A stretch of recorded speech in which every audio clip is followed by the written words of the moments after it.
Welcome to another deep dive. This time, you've thrown us a real head-scratcher. Consciousness. We've got Anil Seth's book, Being You, a new science of consciousness to guide us. And I gotta say, just from the intro, it's already been quite the wild ride. It's a fascinating read, isn't it? Seth's approach is really refreshing. He dives deep into the biology and neuroscience behind consciousness, which I think helps make it feel less like this abstract mystery and more like something we can actually grasp. I totally agree. I mean, we all know what it feels like to be conscious, but actually explaining how it works, how this lunk of gray matter in our skulls gives rise to the feeling of being. Well, us. That's Yeah. a whole other challenge. And Seth doesn't shy away from that challenge. He jumps right in with a story about his own experience with anesthesia. Such a powerful way to start the book, right? It really highlights the fundamental puzzle of consciousness. One minute you're aware, experiencing the world, and the next, poof, lights out, it's gone. And it all comes down to changes in the physical brain. It makes you wonder, how can something material, like neurons firing, create something as immaterial as subjective experience? Right. And this leads to one of Seth's core arguments. Consciousness isn't just about intelligence, it's about being alive. He challenges that old beast machine idea, which basically claimed that animals lack consciousness because they don't have our level of rational thought. And what's even more interesting is that Seth goes even further with this idea. He suggests that even simple organisms, the ones we might consider pretty basic, have a basic form of consciousness. Maybe not composing symphonies or writing poetry, but their brains are still constantly predicting and controlling their internal states to stay alive. So even a single-celled amoeba might have a tiny flicker of awareness. That's mind-blowing. But if consciousness is linked to life itself, how do we explain the vast differences in experience, say, between that amoeba and a human being who can write a novel or design a skyscraper? That's where we run straight into the infamous hard problem of consciousness. How do these physical processes, neurons firing, chemicals interacting, create the subjective experience of being you? It's a question that has baffled philosophers and scientists for centuries. And of course, there are tons of different theories out there trying to tackle this hard problem. Just skimming through the book, I felt like I was drowning in isms. Physicalism, idealism, panpsychism. It's a lot to take in. It can definitely feel overwhelming at times. But these isms are essentially different ways of thinking about the relationship between the mind and the body. They're all trying to figure out how something physical, like the brain, can give rise to something intangible and subjective, like experience. So where does Seth himself land in all of this? Does he have a favorite ism? Seth leans towards physicalism, which is the idea that consciousness emerges from physical processes in the brain. He finds other positions, like panpsychism, which proposes that consciousness is fundamental to the universe and exists in everything, less helpful because they don't offer testable predictions. So if consciousness is rooted in the physical brain, does that mean we can actually measure it objectively?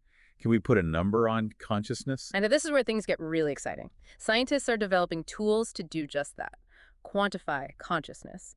One example is something called the Perturbational Complexity Index, or PCI for short. PCI. Okay, I'm all ears. What is that? Well, PCI measures how the brain responds to a magnetic pulse. The more complex the brain's response, the higher the level of consciousness is thought to be. Hold on, you're saying scientists can zap your brain with a magnet and tell you how conscious you are. That sounds like something out of a science fiction movie. I know, right? But it's actually becoming a reality. There's another technique called zipping brain activity, which looks at the algorithmic complexity of brain signals. This can also be used as a kind of proxy for the level of consciousness. Mind-blowing. So are we going to see consciousness checks at the doctor's office in the future, right next to blood pressure and temperature? Maybe not quite yet, but it's a fascinating possibility. And it leads to another key distinction that Seth makes in the book. Conscious level versus conscious content. Conscious level versus conscious content. Okay, break that down for me. What's the difference? Conscious level is about how conscious you are, kind of like a dimmer switch, while conscious content is about what you're conscious of. I think I need an example. Can you give me a real-world scenario where these two are different? Sure. Think about dreaming. When you're dreaming, you're having all these vivid experiences, right? Images, emotions, narratives. So the content of your consciousness is high, but your conscious level is actually lower because you're asleep. Oh, I see what you mean. So someone in a coma might be having incredibly vivid dreams, but we would never know because their level of consciousness is so low that they can't respond or communicate with us. Exactly. And here's where things get even more interesting. Seth talks about how psychedelics might actually increase conscious level, at least according to some of these measures. Really? That's counterintuitive. We usually think of being on psychedelics as being out of it, not more conscious. I know, it seems strange. But it might be more about a shift in the type of consciousness rather than a decrease. Psychedelics can scramble brain activity, making it more diverse and unpredictable, which seems to correlate with higher scores on things like the PCI. So it challenges this assumption that conscious level and content are always linked.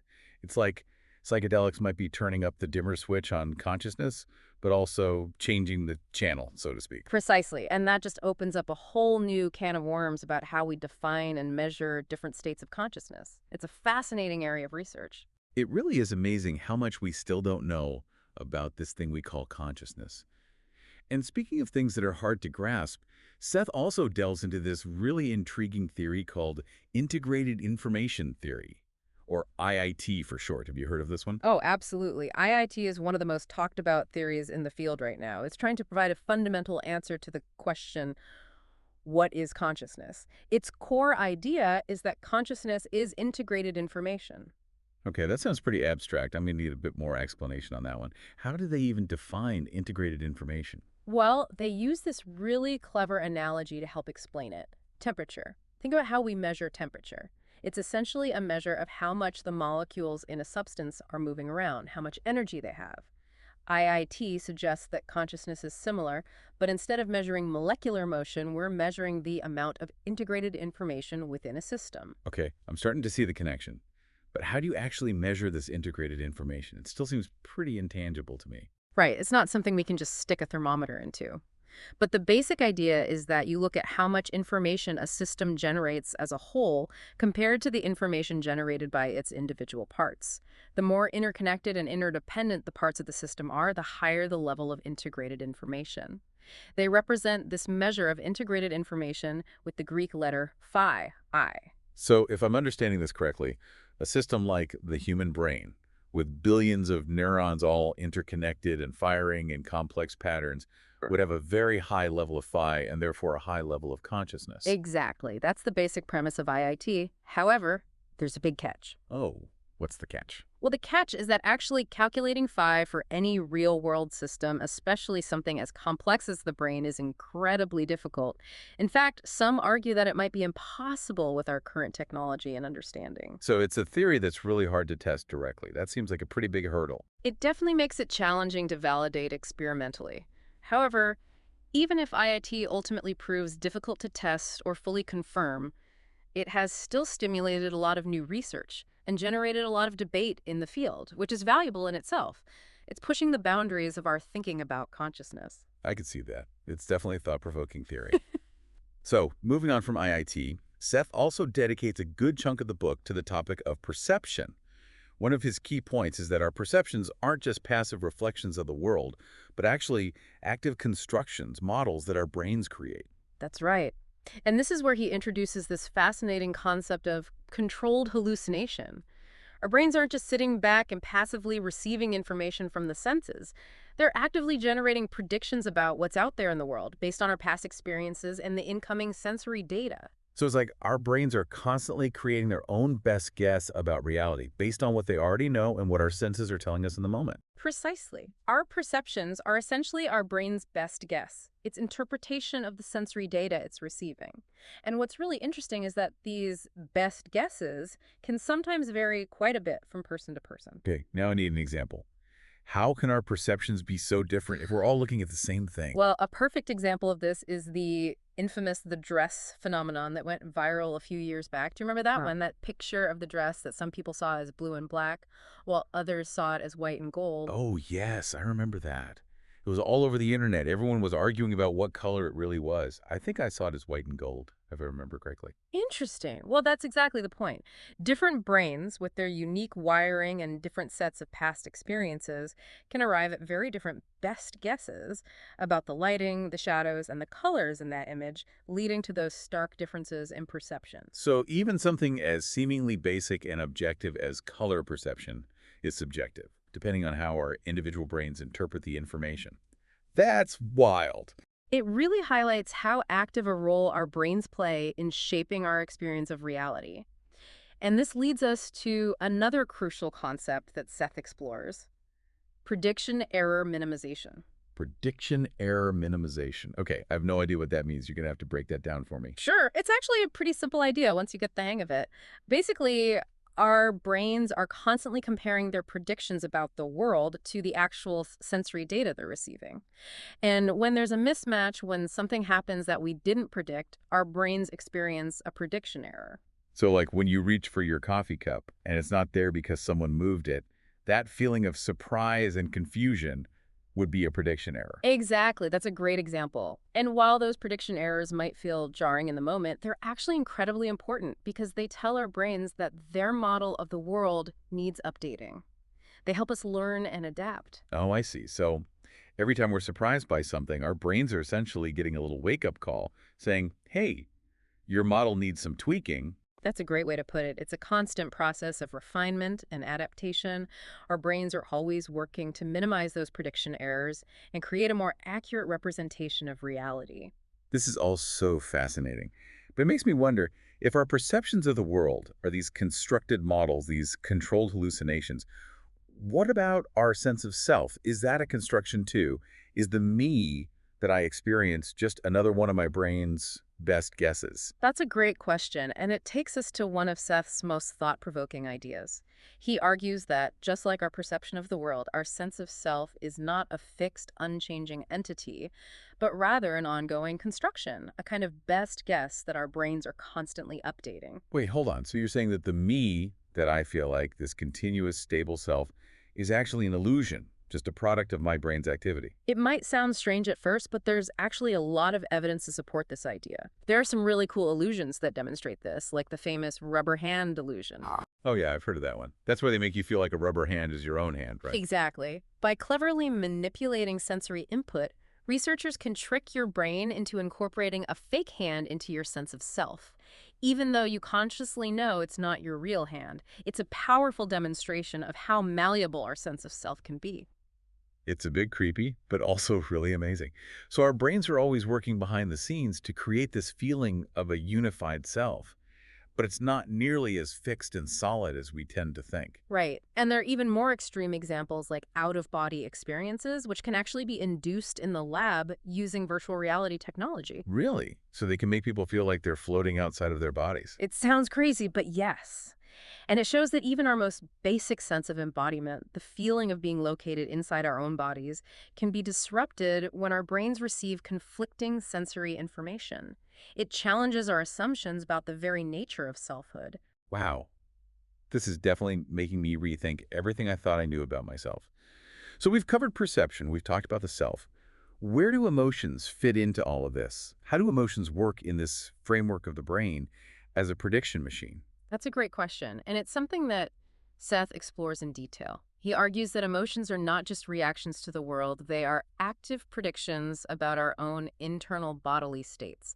They're part of this constant loop of prediction, sensory feedback, and error correction that our brains are engaged in. So instead of emotions being triggered by external events, you're saying that they're actually our brains predicting how those events will affect our bodies, like anticipating how we're going to feel. Precisely, it's about anticipating those bodily changes and preparing for action. For example, think about the feeling of anxiety. It's not just an abstract feeling in your head, it's your brain predicting a potential threat, a future state of distress, and triggering all those familiar physiological changes in your body. Increased heart rate, sweating, muscle tension, that feeling of unease in your gut. Oh, wow, I never thought about it that way.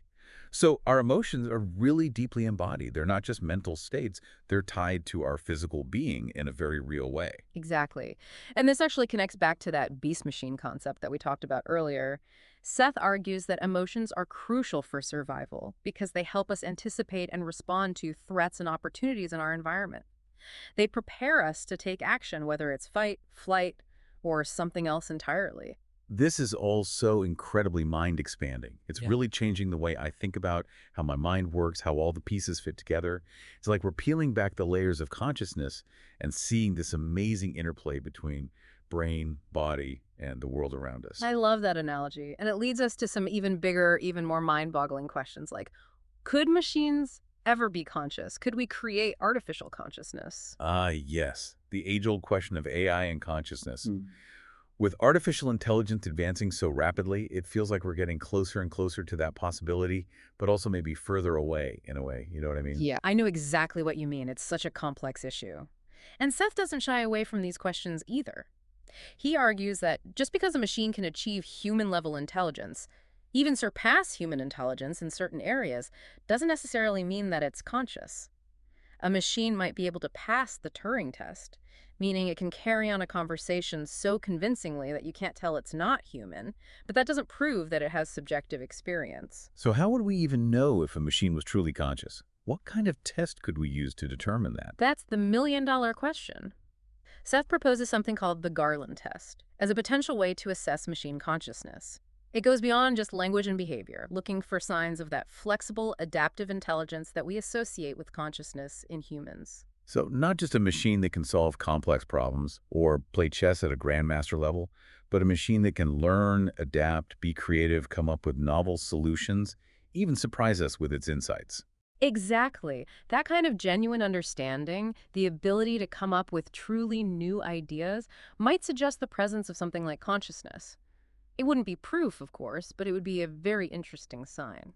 This all raises so many ethical and philosophical questions. If we do manage to create conscious machines, how would we treat them? Would they have rights? Would they be considered persons under the law? Those are all crucial questions that we as a society need to start grappling with now, before it's too late. It's not just about the philosophical implications, but the very practical, real-world consequences of interacting with potentially conscious beings that we ourselves have created. It's a future that's both exciting and a bit terrifying to think about, to be honest. It feels like we're standing at the edge of something truly profound, but we don't know exactly what's on the other side. I agree. It's both exhilarating and a bit daunting. But as Seth points out, the more we understand about the nature of consciousness, both in ourselves and potentially in other forms of intelligence, the better prepared we'll be to navigate this uncharted territory and make wise decisions about our future.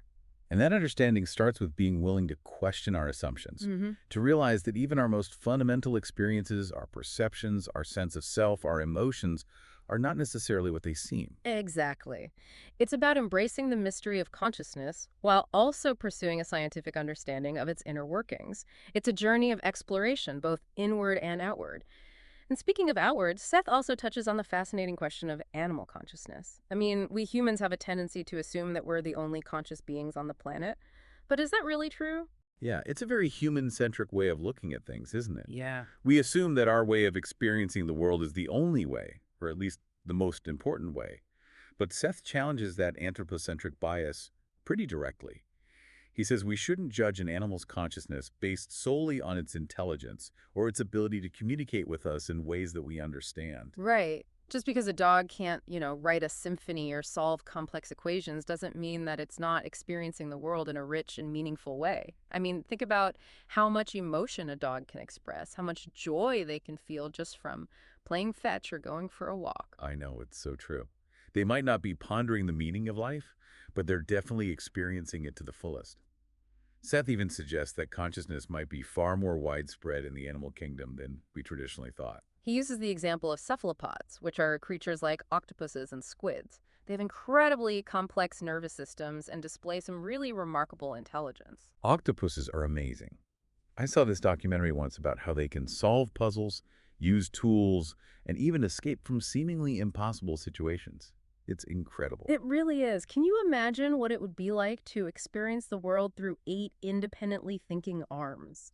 To have that kind of decentralized intelligence and Oh, awareness. it's mind-blowing. And the way they can change color and texture to blend in with their surroundings, it's almost like their consciousness is externalized right there on their skin for everyone to see. It's a powerful reminder that there are so many different ways of being in the world, so many different forms of intelligence and awareness that we might not even recognize as such because they're so different from our own. Absolutely, and it really underscores Seth's point that consciousness is fundamentally tied to being alive, to navigating the world, and to interacting with the environment in all its complexity. It reminds us that we're all part of this incredible web of life and that our consciousness in all its human-specific glory is just one expression of this much larger phenomenon. So after this deep dive into Seth's book, I have to say I'm feeling a bit overwhelmed, also incredibly inspired. My brain is definitely full. I'm wondering, Where do we go from here? What are the next frontiers in the study of consciousness? What are the big questions that researchers are trying to answer? That's the beauty of science. Every answer just leads to more questions. But I think one of the most exciting areas of research right now is in developing new tools and technologies to measure and even manipulate consciousness directly. We talked about things like the PCI and zipping brain activity earlier, but there are even more cutting-edge techniques emerging, like optogenetics. Have you heard of that? Optogenetics. Vaguely. It sounds very sci-fi. It does, doesn't it? But it's a real thing. Optogenetics allows researchers to use light to control specific neurons in the brain. They can target individual brain cells and essentially turn them on or off using pulses of light. Wow, that's amazing. Yeah. So you're saying that one day we might be able to literally turn consciousness on and off like a light switch? Well, it's not quite that simple, of course, but the possibilities are pretty mind-boggling. Being able to precisely control brain activity at that level could revolutionize our understanding of consciousness. It could also lead to incredible new treatments for people with disorders of consciousness, like those in a coma or those with locked-in syndrome. It's an incredible thought.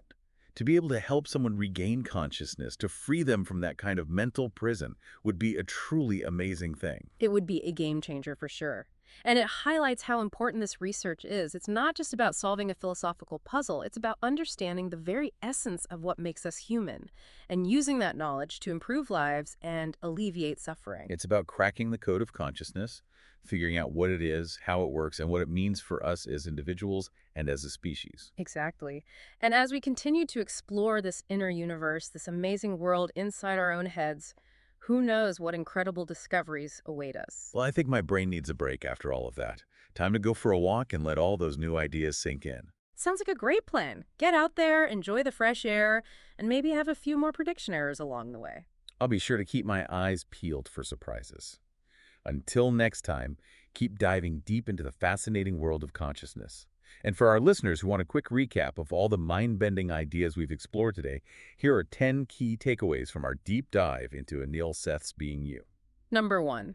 Consciousness is more about being alive than being intelligent. Even simple organisms might have a basic form of awareness. Number 2. The hard problem of consciousness asks how physical processes in the brain give rise to subjective experience. Number 3. Scientists are developing incredible tools to measure consciousness, like zipping brain activity and the Perturbational Complexity Index, or PCI. Number 4. Psychedelics might actually increase conscious level, which challenges our conventional thinking about these altered states of awareness. Number 5. Integrated information theory, or IIT, proposes that consciousness is integrated information, but calculating this for complex systems remains a major challenge. Number 6. Our perceptions are controlled hallucinations, our brain's best guesses about the world, shaped by our past experiences and expectations. Number 7. Our brains are constantly refining their models of reality through prediction error minimization, updating those predictions whenever we encounter something surprising or unexpected. Number 8. Even our sense of self is a controlled hallucination, a construction of the brain rather than a fixed, unchanging entity. Number 9. Emotions are not just feelings, they are embodied predictions about our internal state, and they play a crucial role in our survival. And finally, number 10. The possibility of creating conscious machines raises profound ethical and philosophical questions about the nature of consciousness, the meaning of personhood, and our responsibilities to these potentially sentient beings. Wow, that was a lot to cover. It was a wild ride. Thanks for joining us on this incredible journey into the mysteries of the mind. We'll see you next time for another deep dive.